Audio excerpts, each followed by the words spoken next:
C'est vraiment une rencontre avec mon destin. L'être humain, c'est la technologie la plus extraordinaire.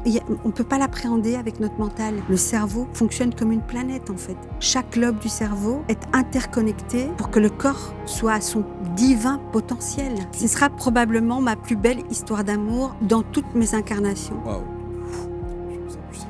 Merci beaucoup. C'est beau. Merci. Bienvenue, nouvelle rencontre avec mon invitée tout droit venue de Bruxelles. Elle est installée sur les canapés. Sarah Nicolo est là. Bonjour Sarah. Bonjour Marc. Neurosomatique, on parle d'énergétique et de neurosciences. Tout à fait. C'est fondé sur les neurosciences. La neurosomatique est fondée sur les neurosciences, sur la plasticité neuronale.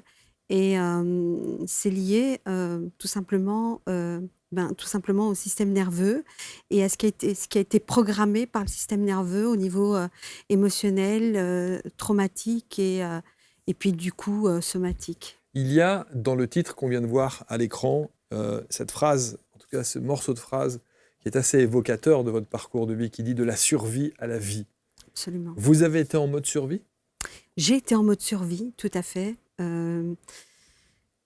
Donc, le mode survie, ça a été quand j'ai eu mon deuxième enfant, à l'âge de 5 ou 6 ans. Voilà, elle parlait toujours pas. Elle était très dynamique, mais elle ne parlait pas, donc il n'y avait pas de langage verbal.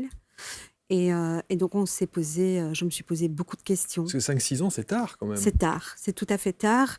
Alors, on me disait, donc quand elle est née, elle a eu quelques problèmes de santé suite à une naissance un peu prématurée, ok. Et donc, ce qui s'est passé, c'est que, voilà, les premiers mois de sa vie, elle a été quand même elle a été hospitalisée quand même assez longuement. Donc, elle a frôlé la mort plusieurs fois. Et donc, je me suis accrochée à fond. Donc, c'était une période assez intense dans le sens où j'avais ma première qui avait à peine 2 ans et demi. Donc, c'était intense, c'était très lourd. Et donc, il fallait gérer évidemment la vie professionnelle, la vie familiale et puis cette hospitalisation qui était vraiment difficile pour moi et pour mon noyau familial en fait. Et donc, moi, le fait qu'elle était déjà vivante, souriante, qu'elle était très dynamique, qu'elle jouait avec les autres enfants, elle trouvait la manière de communiquer. Moi, c'était pratiquement télépathique, en fait. Mais ça veut dire qu'il y a un truc qui m'étonne, c'est que jusqu'à l'âge de 5-6 ans, personne ne Si, on s'est posé des questions. Ah oui, quand même. Alors, le pédiatre s'est posé des questions, et puis à l'âge de 5-6 ans, quand on a vu que vraiment ça n'évoluait pas, malgré tout ce qu'on mettait en place au niveau logopédie, etc. Bon, là, on a été un petit peu plus loin dans la recherche médicale. Ma fille a 33 ans aujourd'hui, donc à l'époque, il n'y avait pas les technologies qu'il y a aujourd'hui. Sûr. Et les neurosciences n'étaient pas aussi approfondies et avancées, bien sûr. Et donc, ce qui se passe, c'est que ça a pris du temps. Donc, on est passé par la phase généticien pour faire des examens génétiques. Évidemment, on s'est posé la question s'il y avait une surdité ou s'il y avait quelque chose. Et tous les examens ne donnaient absolument pas de réponse. Jusqu'au moment où on a pu faire un examen qui a duré à peu près 48 heures, où on met des électrodes au niveau, beaucoup plus d'électrodes qu'un simple électroencéphalogramme. Et là, on s'est rendu compte qu'il y avait une activité électrique au niveau du cerveau qui n'était pas normale, en fait, entre guillemets, donc qui dépassait un petit peu, beaucoup d'ailleurs, les normes. Et ça a été un début de piste. Et ensuite, voilà, on m'a parlé de dysphasie, d'aphasie, on m'a parlé d'un tas de choses, de troubles cognitifs qui étaient dus à quelque chose qu'on ne maîtrisait pas. Même un trouble autistique? Oui, tout à fait, trouble autistique. Donc, c'était incroyable parce que même si elle était très sociale avec tous les autres enfants, les adultes, c'était pas du tout pareil. Il y avait quand même une réticence et une distance. Et donc, voilà, ça a été un très, très long parcours. Et pourquoi la survie ? Tout simplement parce que quand ton enfant, la médecine, les médecins ne savent pas te dire, voilà, elle va vivre, voilà, on a identifié le problème et donc on sait que c'est ça, donc on va pouvoir traiter ça. Alors, c'est quoi le problème ? Alors le problème, on a su un peu plus tard, parce que ça a été tout un parcours, où j'ai regardé une émission sur France 3, je pense, où on parlait il y avait une émission où on parlait d'enfants autistiques et d'enfants avec certaines problématiques. Et donc moi, je les ai appelés et ils m'ont mis en contact avec un médecin qui est Marianne Claes, et qui m'a reçue en Belgique alors qu'elle était déjà, elle prenait plus de nouveaux patients à l'hôpital des enfants. Et là, elle a fait une série de tests où elle m'a dit que ma fille elle avait un QI de 146, quelque chose dans cet ordre-là. Ce qui est déjà très élevé. C'est très élevé, et ce n'était pas un test de QI classique. Donc, ce n'était pas par le langage verbal, mais c'était par la structure, les choses qu'elle pouvait mettre en place, etc. C'était très intéressant.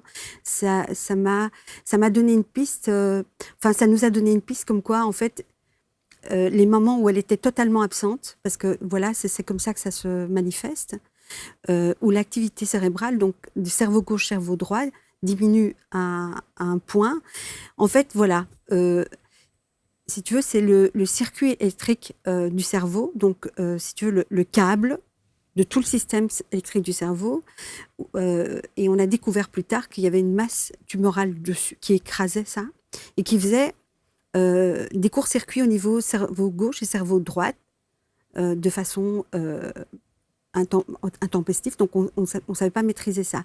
Donc, on a appelé ça, les médecins m'ont dit, c'est une forme d'épilepsie qui n'est pas du tout maîtrisée. Donc, on ne peut pas la nettoyer, on ne peut pas la guérir. On peut juste atténuer pour qu'il n'y ait pas un court-circuit définitif. Mmh. Et donc, voilà, il y a tout un parcours par rapport à ça. Et moi, j'étais toujours dans l'essoufflement, parce qu'en fait, ce qui se passe, c'est que je voulais comprendre. À l'époque, j'avais une agence immobilière, je travaillais avec le papa, etc. Mais c'est énorme, parce qu'en fait, la seule chose qui compte à ce moment-là, c'est que tu te réveilles tous les matins et tu ne sais pas ce qui peut... C'est ça. Quel va être l'ordre du jour? Voilà. Ouais. Et donc, l'ordre du jour, c'est que je me réveille aussi la nuit pour aller voir si elle respire, si elle est réactive, si elle est toujours là. Donc, c'est de la survie, en fait, en permanence. Et donc, tu dois gérer le boulot, tu dois gérer l'activité, tu dois gérer ton enfant, tu dois gérer le fait qu'à l'école, elle ne va pas être intégrée de la même manière que les autres enfants. Donc, il a fallu trouver une école qui pouvait l'accepter, qui n'est pas trop loin de la maison, qui est une école formidable, parce qu'il travaille vraiment sur l'acquis anti-PUIT. Et donc, parce que la mettre dans une école ou dans un centre où il y avait des cas très lourds n'était pas très bon non plus pour son développement. C'est-à-dire qu'en fait, elle est entre les deux. Exactement. Elle ne peut pas être dans, effectivement, ces cas et cette approche très spécifique que l'on connaît au travers de l'autisme, quand l'autisme, par exemple, est très prononcé, tout à fait. et constaté et diagnostiqué. Oui. Et puis, elle ne peut pas non plus suivre un cursus classique avec d'autres enfants ou d'autres adolescents. Exactement. Parce qu'évidemment, ça n'est pas approprié pour elle. Et entre les deux, il y a un petit peu ce désert médical qui est assez difficile, j'imagine, et en mode survie. Ça, pour le coup, oui, c'est... C'est tout à fait juste ce que tu as vraiment mis les bons mots. C'était pas identifiable de manière très claire. Oui, très scientifique. Très scientifique. Très médical, et donc, pour le coup. Voilà. En tout cas, on a juste dit quoi? On a estampillé en disant que c'était un peu plus tard, on a pu faire un PET scan du cerveau, et là, on s'est rendu compte effectivement de cette hyperactivité cérébrale électrique. D'où son QI, la masse. Et d'où son QI peut-être absolument bien approprié. C'est-à-dire que, elle a développé plein de dons grâce à ça. Donc, en fait, l'esprit compense. Absolument. C'est-à-dire que là où il y a une faille, tout à fait. Il y a souvent... Et d'ailleurs, je remarque très souvent, quand on parle avec certaines personnes qui ont, et encore une fois, je mets des gros guillemets, un handicap, oui. Ils compensent ce handicap avec des facultés derrière. Quand une personne a un handicap de naissance sur la vue, par exemple, tout à fait. Eh bien, l'ouïe ou encore les autres sens vont surdimensionner, se décupler. Ouais, absolument. C'est vraiment, et c'est là où on est vraiment des êtres, enfin moi ça m'a fait comprendre qu'on est des êtres vraiment multidimensionnels, parce qu'on a accès à tout un tas d'informations le cerveau, en tout cas, a accès à un tas d'informations dont on n'est absolument pas conscient.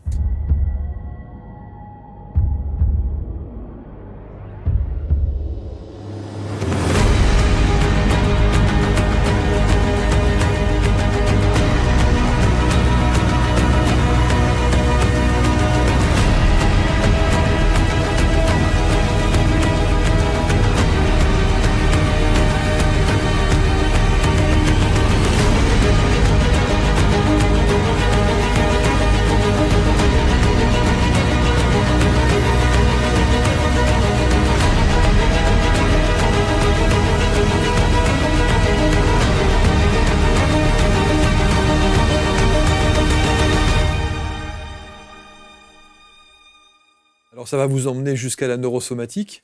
Et ça va on va en exactement. reparler, mais alors, aujourd'hui, elle a 33 ans. Elle a 33 D'abord, ans. comment elle va?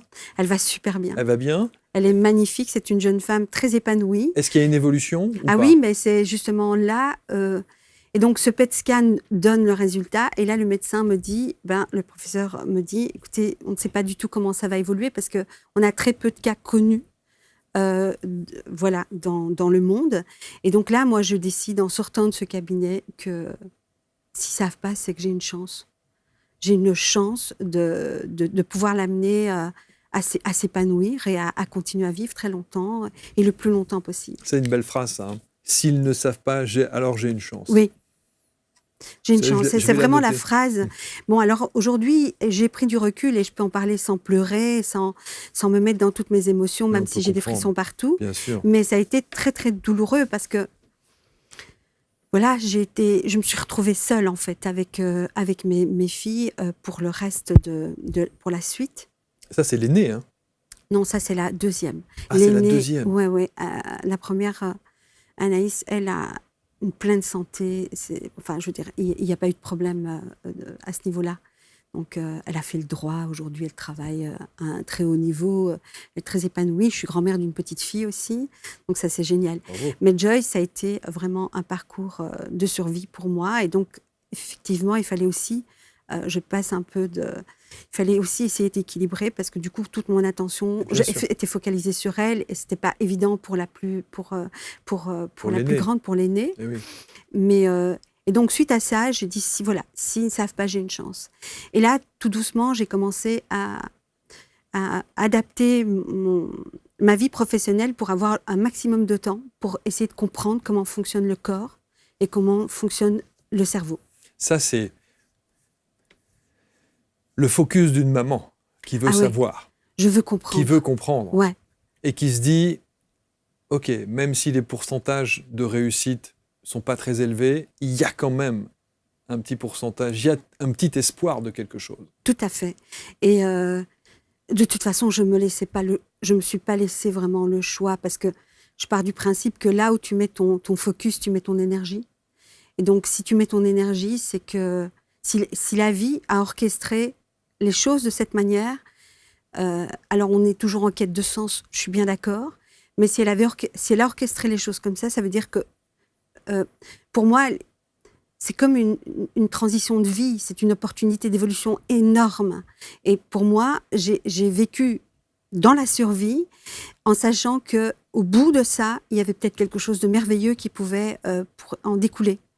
Et c'était simplement son épanouissement et le fait de s'intégrer dans la vie et d'avoir un job et de pouvoir... Une vie classique, normale. D'avoir une vie, entre guillemets, normale. Alors là, je sais ce que pensent les gens à ce moment-là. Ils doivent se dire, Marc, pose-lui la question. 33 ans, comment va-t-elle? Qu'est-ce qu'elle fait aujourd'hui? Alors, ça a été merveilleux parce qu'à l'âge de 17 ans, ils m'ont dit que, voilà, ils m'ont dit, voilà, il faudrait vous faire à l'idée que votre fille vivra dans un centre de jour, qu'elle ne pourra jamais avoir un job, etc. Et de nouveau, deuxième étape, j'ai dit non. Je n'accepterai pas ça parce que je sais, au fond de moi, qu'il y a d'autres solutions. Et là, elle est vraiment, depuis toute petite, elle était très en contact avec les animaux, avec les chevaux, avec les poneys. Et là, elle va rentrer dans un centre où on fait beaucoup d'hypothérapie avec les chevaux. Et ça a été vraiment un déclencheur incroyable. Et j'ai su que c'était vraiment la bonne piste. Ça, ce témoignage-là, ce genre de témoignage-là, on en a eu des dizaines comme ça, de dire au contact des animaux, et particulièrement des chevaux dans l'équithérapie notamment. Voilà. À quel point c'est Mais ça a extraordinaire. été extrêmement révélateur Bien parce sûr. que du coup, elle a trouvé sa place. Et comme dans ce centre équestre où c'était vraiment le focus, c'était vraiment l'hypothérapie et l'équithérapie, elle a reçu des enfants ou des adolescents ou même des adultes qui venaient pour être en contact avec les chevaux. Et donc, elle a observé le fonctionnement. Enfin, ça lui a permis d'avoir un recul sur son propre. C'est comme si elle était en miroir à d'autres niveaux. Et sa perception a commencé d'elle-même a commencé à évoluer très fortement à ce moment-là. Juste quelle différence il y a entre l'équithérapie et l'hypothérapie? Alors, l'hypothérapie, l'équithérapie, pour moi, c'est exactement plus ou moins la même chose. L'équithérapie, c'est vraiment les personnes qui n'ont pas vraiment de grosses difficultés au niveau Mental, mental cérébral? et cérébral.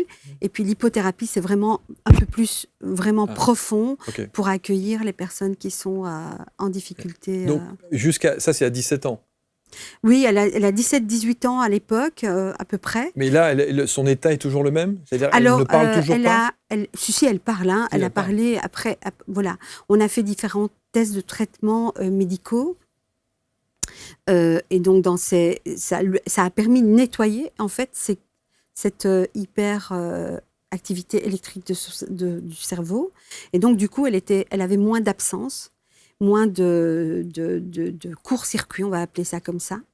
Et donc, du coup, elle était un petit peu plus présente. Donc, avec un protocole d'accompagnement médical pur. Okay. Et donc là, moi, pendant toute cette période, je me suis formée à plusieurs techniques. Donc, j'ai appris déjà le shiatsu, puis ensuite la programmation neurolinguistique, donc comprendre comment fonctionnent les neurosciences. Enfin, j'ai fait tout un cursus pour comprendre sur plusieurs années.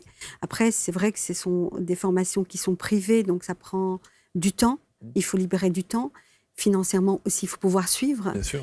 Quand tu as 2 enfants en bas âge, elle était à l'époque 1 semaine par mois, généralement, à l'hôpital, avec des examens assez pointus.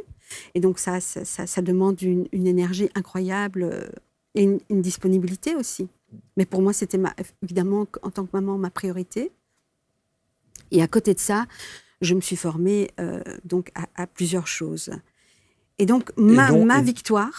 oui, pardon, allez-y. Oui. Ça, c'est ma victoire, c'est quand elle a fait un stage rémunéré. C'était sa première rémunération dans un site classé à Bruxelles. Je ne sais pas si je peux le nommer ici, c'est le Rouge Cloître. Et c'est une ASBL. ASBL, c'est l'équivalent d'une association? D'une association qui aussi travaille avec les chevaux de trait. Dans un site classé, très très nature, où voilà, ils font tout un tas de choses. Et donc, elle a été intégrée pendant plus d'1 an à cette association. C'est son premier job. Son premier job. Et donc ça, c'était fabuleux parce qu'elle a appris à conduire les chevaux de trait sous carrosse comme ça. Et puis, elle faisait tout un tas de travaux en pleine nature. Donc, elle s'épanouissait dans l'équipe. Et là, vous sentez le changement dans son attitude, dans sa relation avec les autres? Ah oui, parce qu'elle s'ouvre. Elle s'ouvre vraiment totalement.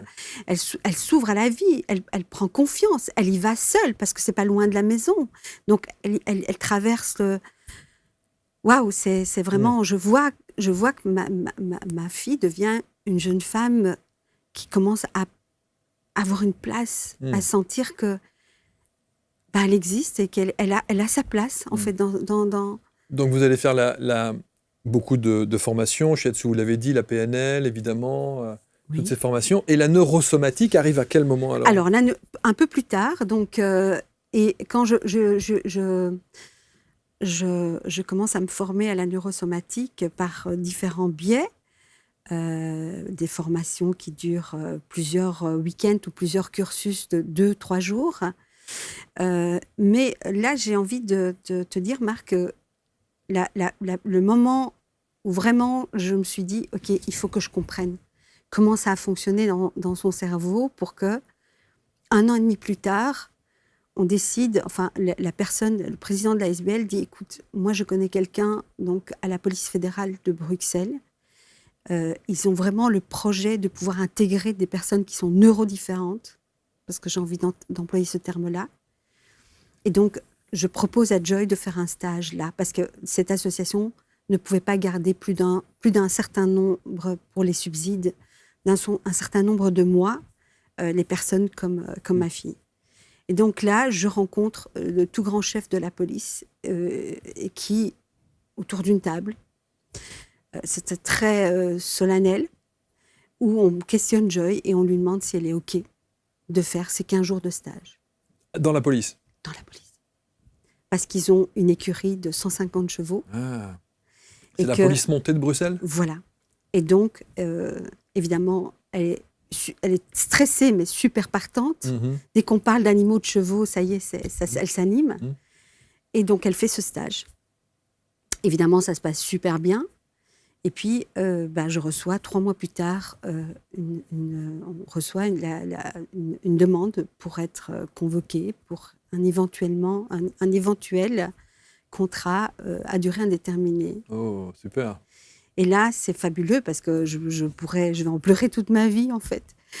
Parce qu'elle est reçue en tenue officielle par le chef de la police, donc, qui la reçoit. Et donc, c'est tout un protocole pour qu'elle signe son contrat. Wow. Donc, j'en ai encore les photos et tout ça, parce que il y avait quelqu'un qui a pris les photos et tout. Et puis, ça a été vraiment pour moi un moment, waouh, je me suis dit, ça y est, voilà, j'ai donné, enfin, c'est pas moi, parce qu'on a fait le job ensemble, on est bien d'accord, et la vie intervient, parce que je pense que la vie intervient et qu'elle orchestre absolument tout. Et c'est elle qui m'a portée pour en arriver là. Mm. Et donc, c'est magnifique parce que à partir de là, ma fille a commencé à évoluer, mais dans son autonomie aussi, dans sa prise de décision, dans le fait de prendre sa place aussi au sein de la famille, au sein de son travail. Mais ça a été progressif, mais de plus en plus. Mais ça veut dire que alors, si on comprend bien, son problème, c'est un problème donc neuronal, oui, avec une suractivité électrique au sein du cerveau. Voilà. Mais ça n'engendre pas le fait que donc elle comprend tout ce qu'on lui dit. Vous pouvez. Alors, il y a eu des phases où l'information passait chez elle d'une manière différente que quand tu l'exprimes. Ah, donc, donc, on est plus sur de la gestuelle, plus sur du ressenti. Voilà, c'était plus. Elle a développé un sens du visuel, du toucher, plus aigu. Plus aigu. Mm-hmm. L'observation, en fait, elle est tout le temps en observation. Mais quand on lui parle, elle comprend? Absolument. Ah oui. Elle gère aujourd'hui le magasin des écuries des chevaux de la police. Enfin, ce contact avec les chevaux, c'est incroyable, ce contact mais ça avec a été incroyable parce c'est extraordinaire. Elle les connaissait tous pratiquement par leur nom. Et donc un jour, parce que vraiment, ils ont été extraordinaires avec ma fille, il me propose d'assister à une formation avec ma fille pour la rassurer.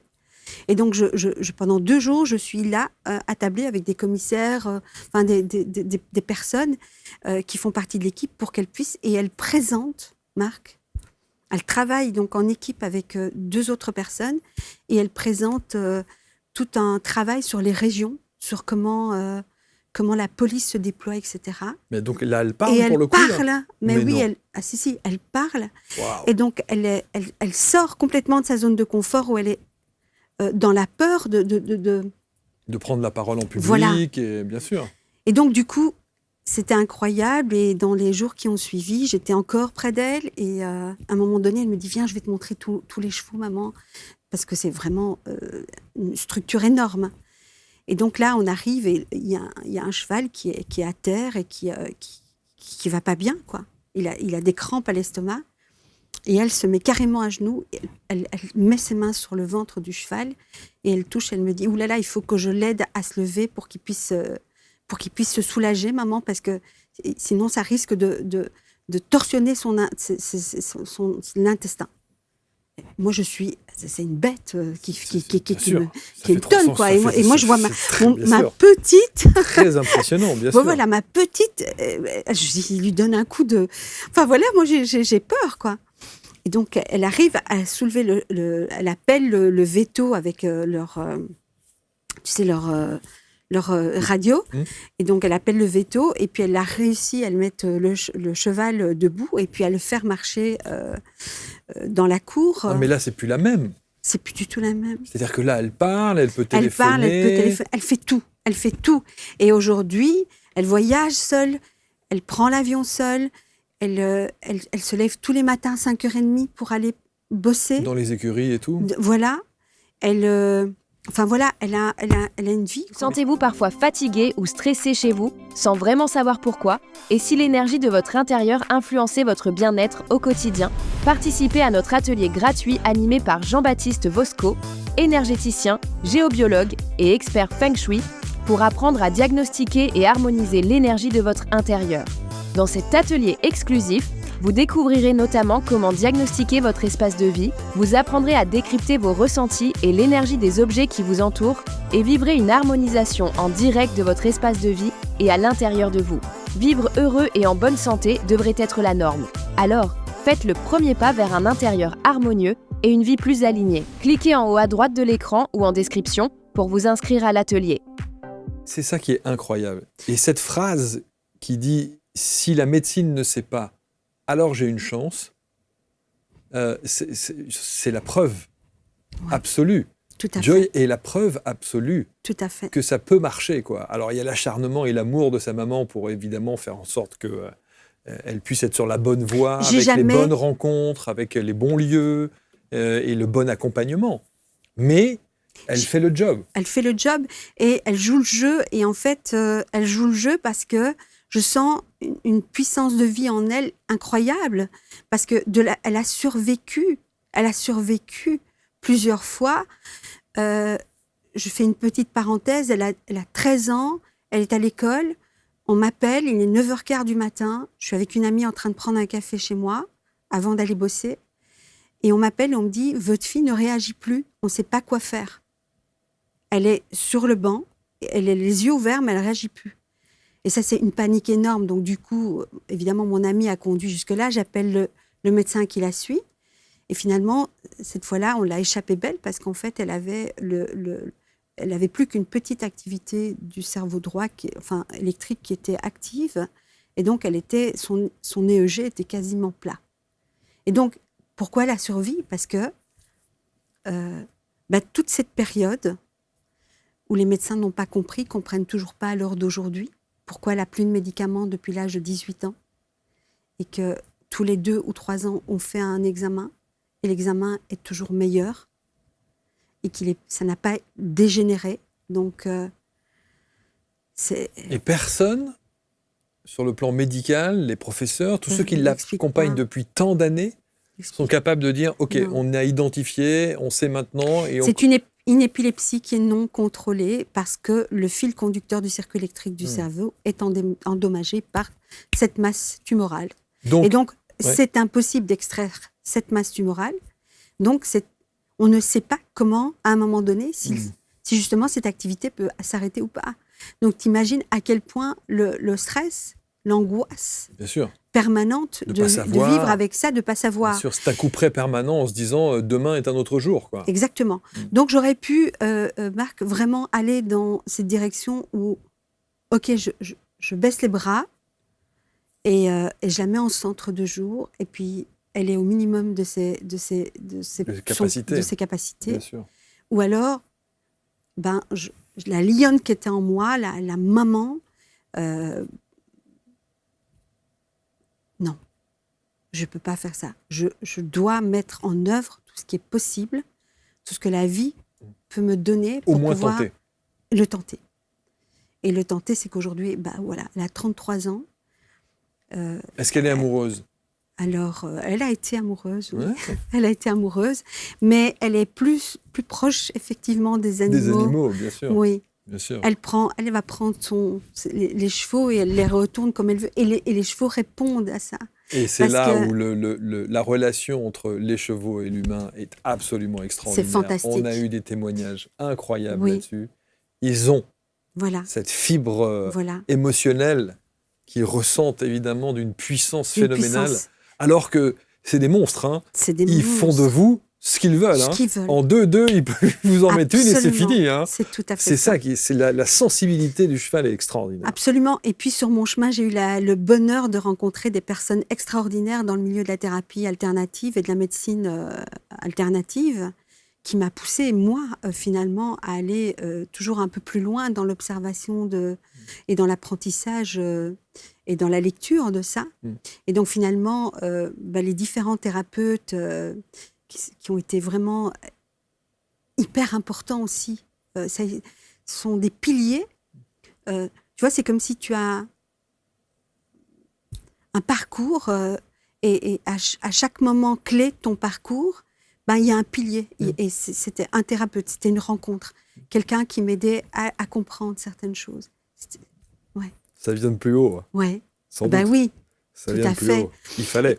Tout à fait. Alors justement, revenons sur la neurosomatique, parce que du coup, ça a tellement modifié la vie de votre fille et par voie de conséquence la vie de sa famille, dont vous, Oui. évidemment, la mère, que vous avez décidé aujourd'hui de devenir, vous avez tout plaqué, l'agence, tout Ah ça, non, mais c'est pour il y a devenir- quelques années que j'ai déjà tout plaqué. pour devenir praticienne Ah oui. en neurosomatique. Oui, alors j'ai eu différentes...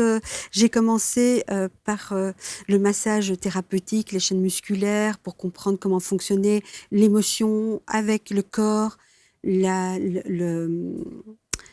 comment réagit le corps au système nerveux et le système nerveux, quand on travaille aussi sur le corps, quand on peut lâcher certaines tensions au niveau du corps, au niveau musculaire, mais aussi au niveau de la fasciathérapie. Donc, je me suis formée à plein de choses. Ça a été un long parcours. C'est un parcours de c'est une petite vingtaine d'années quand même. Hein.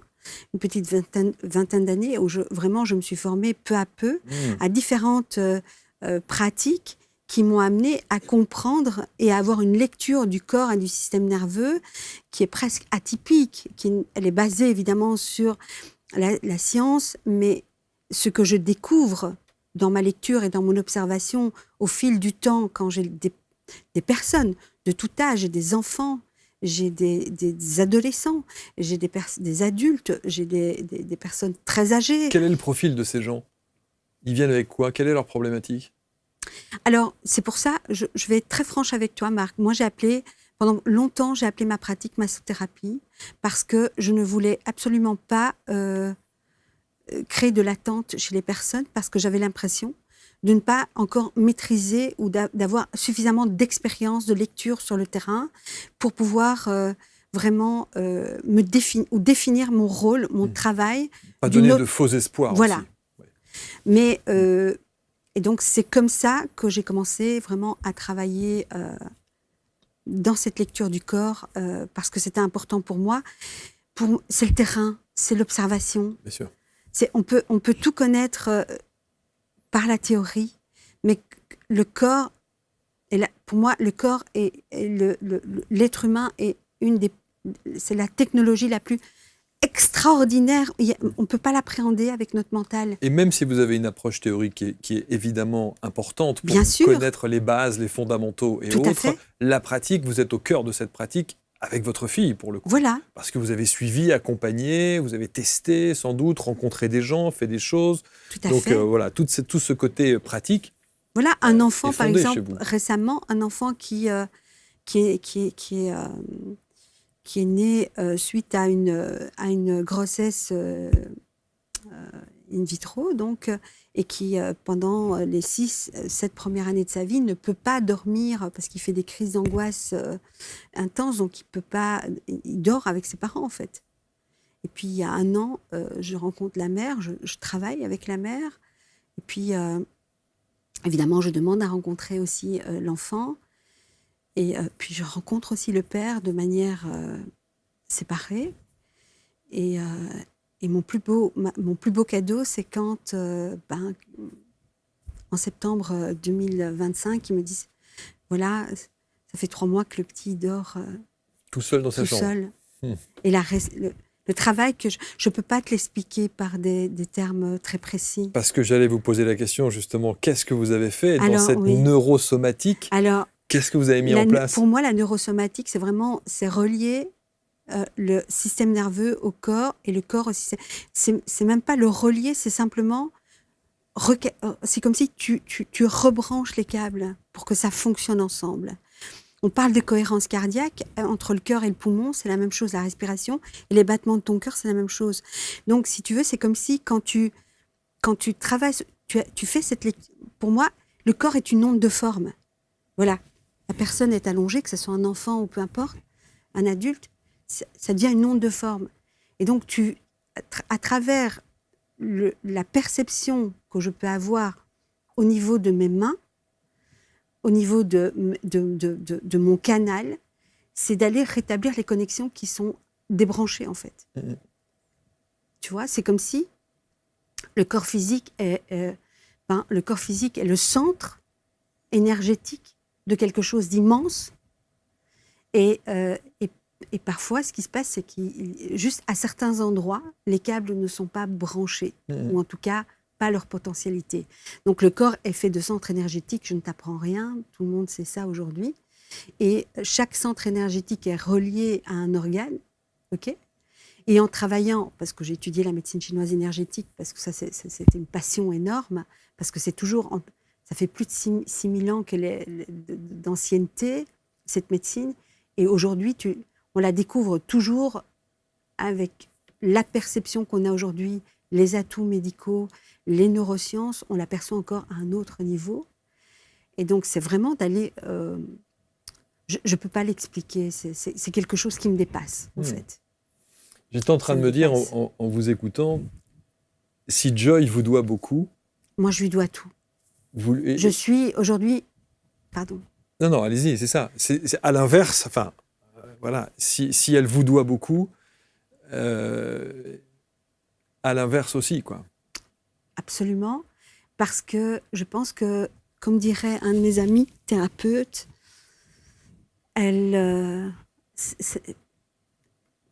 c'est vraiment une rencontre avec mon destin. Exactement. Avec ma vocation profonde. Elle m'a mis sur mon chemin, parce qu'à l'époque, j'étais plutôt une femme d'affaires, venant d'une famille, d'une grande famille, où on est tous des entrepreneurs, où on voyage beaucoup, etc. Et ma fille, c'est comme si elle avait appuyé sur pause, et maintenant tu vas aller explorer cette partie de toi où petite, j'avais cette capacité d'accompagnement, de perception.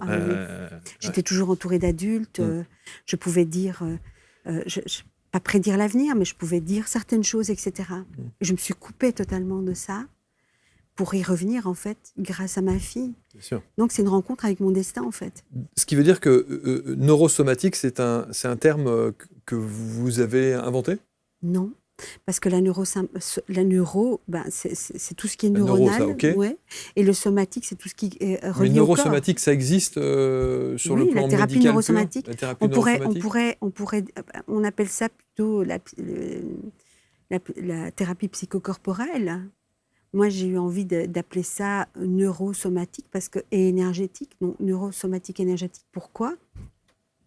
Parce que quand tu relis les fonctions neuronales au système émotionnel et au corps physique, et que tu arrives à reconnecter, ou en tout cas, je ne parlerai pas de reconnexion, je parlerai plutôt d'aligner, en fait, de rétablir une forme de communication entre ces parties-là de cette merveilleuse technologie que nous sommes, pour que le corps soit à son potentiel, pour qu'il puisse avoir cette capacité d'autorégulation, d'auto-guérison, parce que moi je suis persuadée aujourd'hui, après 15 ans d'observation sur le corps et sur l'esprit et l'inconscient, ou les blocages qui sont liés à notre inconscient, qui sont programmés par tout simplement notre parcours de vie ou par le transgénérationnel. Et vous êtes allé explorer aussi cette Oui, dimension-là? absolument. Mm. Parce que tout est mémoire. Et qu'est-ce que ça dit du transgénérationnel par rapport à votre fille, par rapport, et pour le coup, à votre lignée féminine? C'est l'accueil du don que la vie de ce canal qui est le mien. Mais vous êtes allé rechercher, vous avez fait, je sais pas... Alors oui, j'ai recherché tout simplement sans vraiment avoir conscience.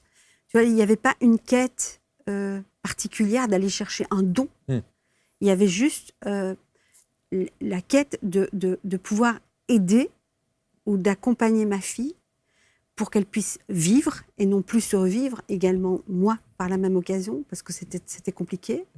Ça m'a amené à cette, je dirais, information, pas conclusion, mais information, où ma maman, par exemple, vient d'une lignée de chamanes. Guérisseuse. Ouais. Bon, ben voilà. Et alors, et ça n'a jamais été... Dit. Voilà. Ben voyons. Ça n'a jamais été dit. Donc, maman, elle avait des mains extraordinaires. Elle est plus de ce monde, elle est plus de cette dimension. Mais elle avait une capacité incroyable avec ses mains. Et elle n'en a jamais fait c'est une rebouteuse, en fait. Hein. Mais pas du tout déclarée ou pas du tout nommée. Non officielle. Voilà. Et donc, sur mon chemin aussi, je rencontre une dame assez dingue, enfin complètement atypique, qui me dit « Mais quand est-ce que tu vas accepter de... » Parce que j'ai longtemps refoulé cette magie. Enfin, oui, pour moi, c'est de la magie, mais c'est pas de la magie parce que je suis plus puissante que toi ou que quelqu'un d'autre. C'est simplement, c'est ma fréquence. C'est simplement... pour moi, chaque personne est unique et chaque personne a un canal et une fréquence qui lui est propre. Et c'est comme les notes de musique, on ne peut pas les confondre. Elles sont ce qu'elles sont et elles font partie d'un tout pour qu'il y ait une vibration, une symphonie, quelque chose qui fait que ça se joue. En France, on parle, parce que là, on parlait de neurosomatique. La neurosomatique, telle que vous l'avez décrite et si bien vécue, en France, on parle aussi des neuroatypies. Oui. Est-ce qu'on considère que Joy fait partie des neuroatypies ou là, où c'est quand même plus au point d'être dans une dimension de handicap? Alors, je parlerai plus dans une dimension d'handicap, Okay. Qui est provoquée finalement par une structure au niveau de son cerveau qui, enfin, je veux dire, elle est... oui, je dirais que oui. Oui, puisque la structure du cerveau elle-même ne peut pas être... En tout cas, la structure ne peut pas être modifiée. Par contre, on peut aider le système, et on a aidé le système à pouvoir fonctionner de façon à ce qu'elle ait une vie, à ce qu'elle puisse prendre... Elle peut prendre le bus, elle peut mener un cheval, elle peut faire du cheval, elle peut prendre un avion, elle peut pas conduire. Conduire, ce serait compliqué. Ça serait dangereux. Et pour elle et pour les autres, voilà, évidemment. Tout à fait. Elle peut avoir une famille, elle peut fonder une famille? Oui, tout à fait. Elle peut fonder une famille, elle peut avoir des enfants... Elle en parle? Elle en parle. Elle aimerait? Elle aimerait, oui. Elle aimerait avoir des enfants. Maintenant, je ne sais pas ce que la vie a prévu, parce qu'on ne sait jamais. Mais elle s'occupe de sa petite nièce merveilleusement bien. Après, c'est quelqu'un qui a besoin quand même de revenir dans une forme d'introversion de manière... Ponctuelle, régulière. Oui, tout à fait. Mais c'est fascinant et on se dit, on sent d'abord qu'il y a l'amour familial. Hein. On sent qu'il y a le clan, on sent que voilà, on fait en sorte que même si ça démarre pas bien, que son papa visiblement... Ah mais il a quand même été là, d'une autre manière, mais il a été là, bien sûr, tout à fait. Mais on comprend les dommages collatéraux qu'il peut y avoir quand on se retrouve effectivement face à des cas comme ça. Et il y a beaucoup de couples qui ne tiennent pas aussi pour toute cette pression qu'il peut y avoir et tout ce que ça vient déstabiliser dans l'équilibre d'une famille. Absolument. Il n'y a pas de jugement à avoir là-dessus. Mais c'est vrai que autant il y a cette lignée chez vous, autant cette lignée, vous ne l'entendez pas, vous ne la comprenez pas, et il faut que Joy arrive dans votre vie pour qu'on vous mette un petit peu l'église au milieu du village en disant « Eh oh !»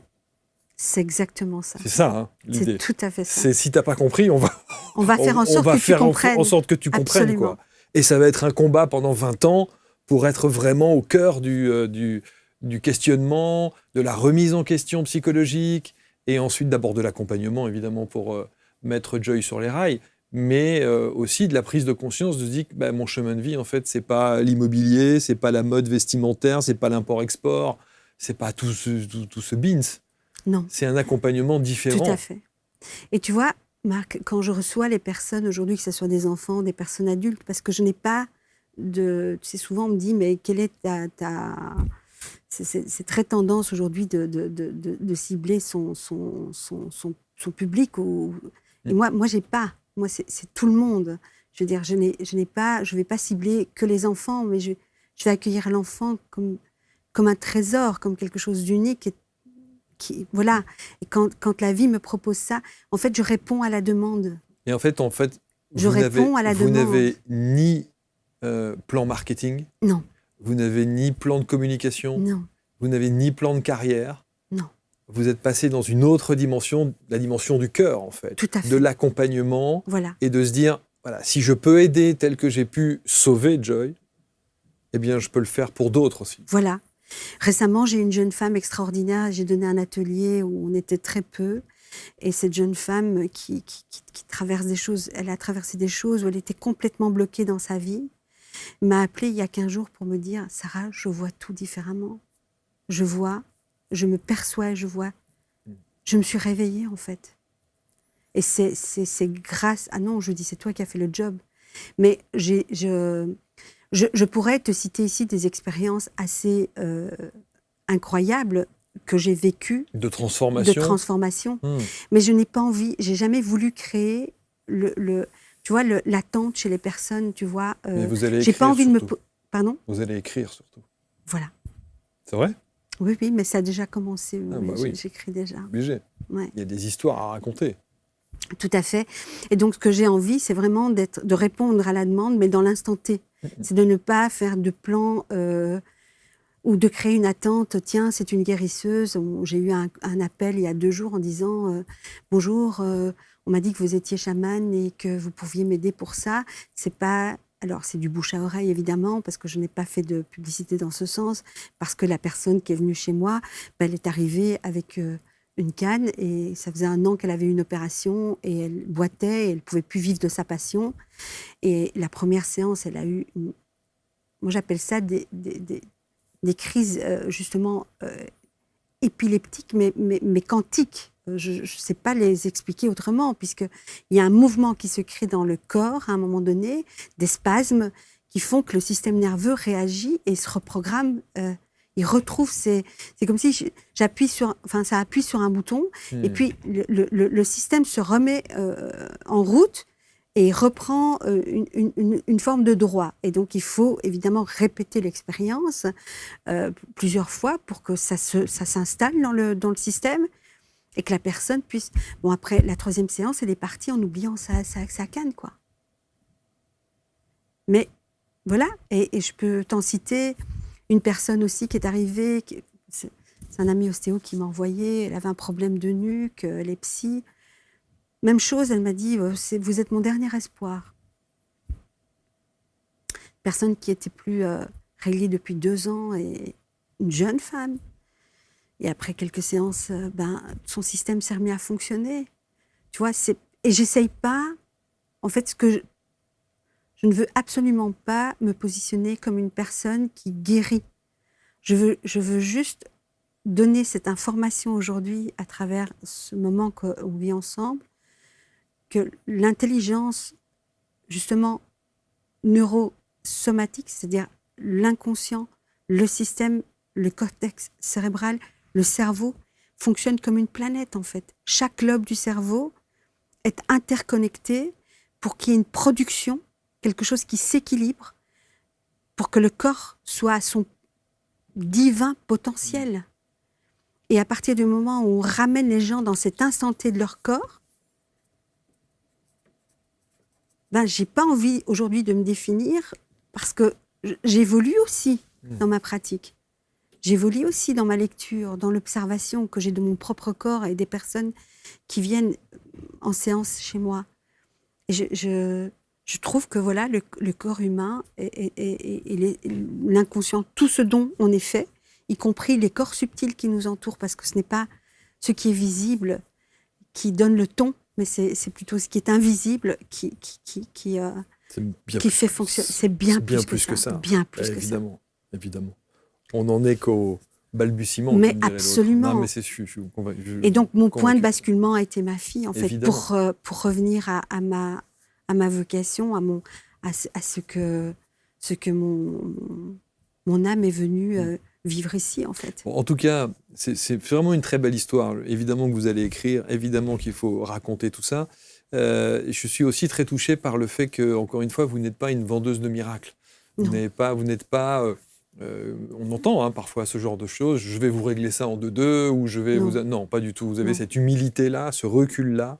Il n'y a pas de plan pour essayer de faire du business supplémentaire. Il y a simplement le désir de se dire, il y a peut-être une autre voie possible. Oui. Il y a peut-être une autre façon de procéder. Tout à fait. Et on peut peut-être essayer, quoi. Tout à fait.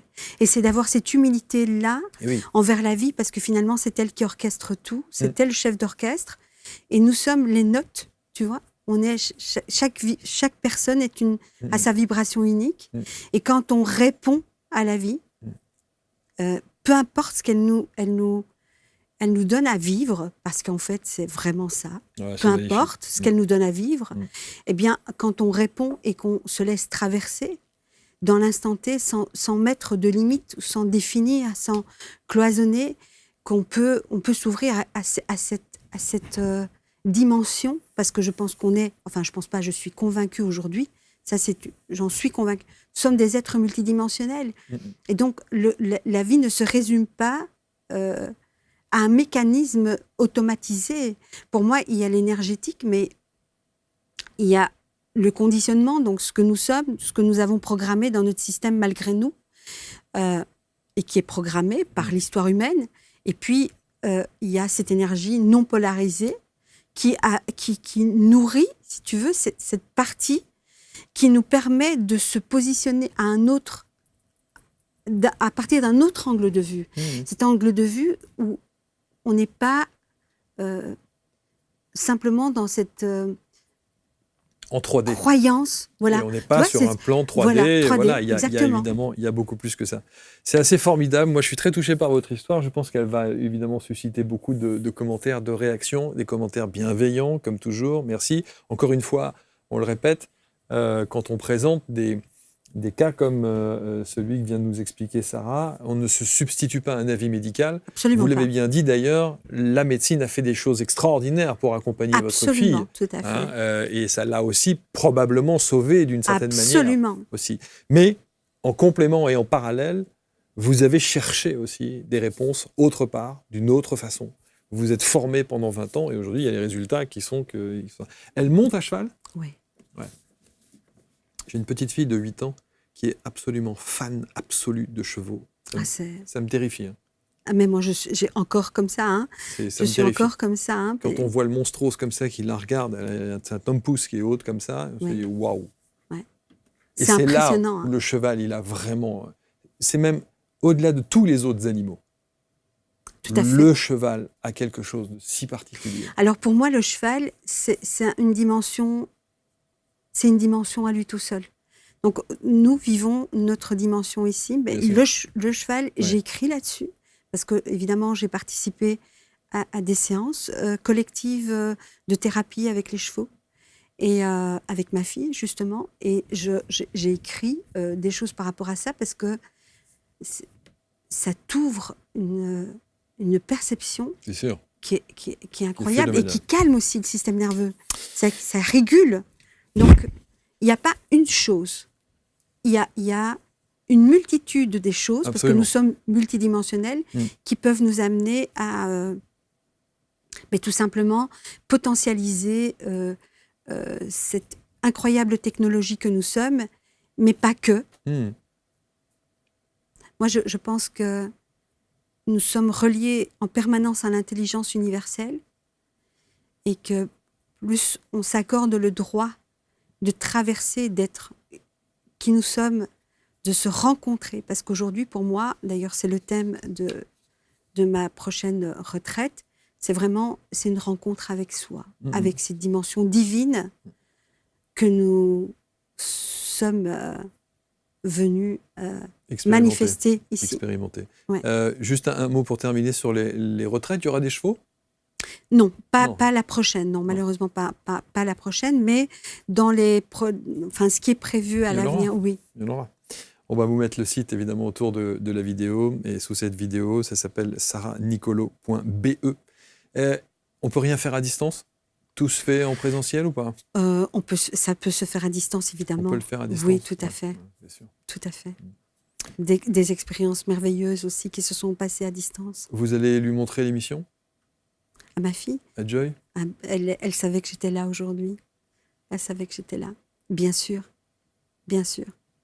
Mais je veux juste encore faire une parenthèse. Quand on parlait de transgénérationnel, et puis je te laisse là, mais parfois je rentre chez moi, je suis épuisée. Souvent, ça m'est arrivé où elle pose juste ses mains. Joy ? Ouais. Sur ma nuque, sur mes épaules. Et dans les instants qui suivent, tout part. Voilà. Elle a ce qu'il faut aussi. Tout à fait. Elle a ce qu'il faut aussi. Elle le sait ou pas ? Elle le sait. Et c'est surtout avec les animaux. Avec les animaux. Les humains ne l'intéressent pas beaucoup. Je suis désolée. Mais parce que je pense qu'elle a surtout une sensibilité qui est tellement supérieure. À l'humain. Tout à fait. Que la finesse de cette sensibilité est plus adaptée aux animaux. Voilà, mais elle communique à un autre niveau. Ouais, non, mais elle communique à un autre niveau. Sûr, donc, mais elle a cette capacité de toucher qui manifeste une fréquence, ou en tout cas une énergie qui apaise énormément. Et quand on sait que l'objectif numéro 1 de tout parent, c'est de voir ses enfants heureux, est-ce qu'elle l'est ? Je pense qu'elle l'est, oui.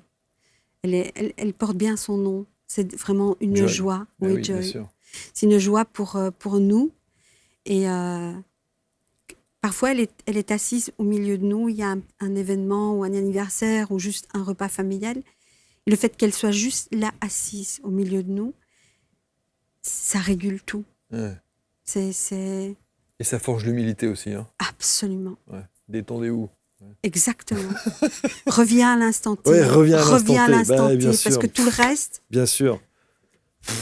Et nous, on est là à se faire des nœuds de cerveau. C'est ça. Du jus de cerveau. Pourquoi et comment, à quelle heure, et tu crois, mon Dieu, je ne vais pas y arriver, qu'est-ce qui se passe ? Non, mais là, pour moi, ça a été la plus grande preuve. Évidemment. D'humilité, mais de beauté. Évidemment. Enfin voilà, moi je suis en amour, mais je suis en amour pour ce qu'elle m'a permis de voir, comprendre, observer, le chemin qu'elle m'a fait faire pour me rencontrer moi. Mais elle a tout changé.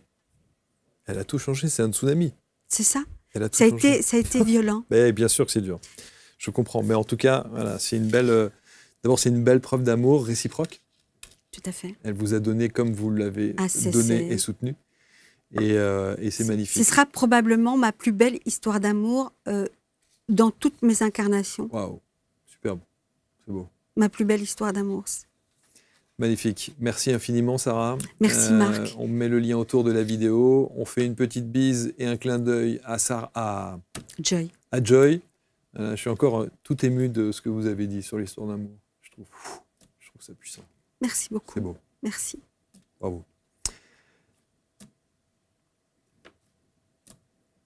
Commentez cette émission. Merci à tous.